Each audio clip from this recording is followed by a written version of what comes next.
প্রিয় দর্শক, আজকে আমি এমন এক জায়গায় অবস্থান করছি।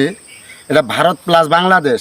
এটা শেরপুর জেলা অবকাশ বিনোদন কেন্দ্রের বর্ডার এলাকা। ভারত প্লাস বাংলাদেশ।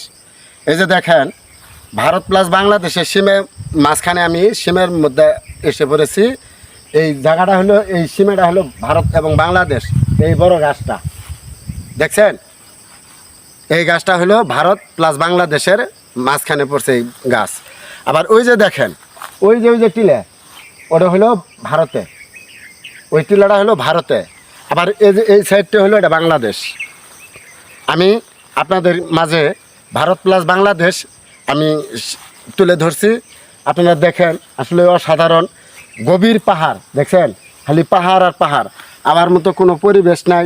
এই সাইডে যে, এই সাইডে ভারতের, এই সাইডে বাংলাদেশ, এই সাইডে দেখেন কত পাহাড় আর পাহাড় পাহাড়। আমি খুব কষ্ট করি, খুব পরিশ্রম করে আমি ভারত এবং বাংলাদেশের সীমের মাঝখানে আমি আসছি। প্রিয় দর্শক, আপনারা সুন্দরভাবে দেখেন। আমি আপনাদেরকে এই সৌজন্য সাক্ষাতে আমি ভারত প্লাস বাংলাদেশের সীমাটা আমি এখনও দেখাইতেছি। এই যে বড় গাছটা। ধন্যবাদ সবাইকে। সবাই আমার জন্য দোয়া করবেন, আমি যেন আরও ভালো কিছু আপনাদের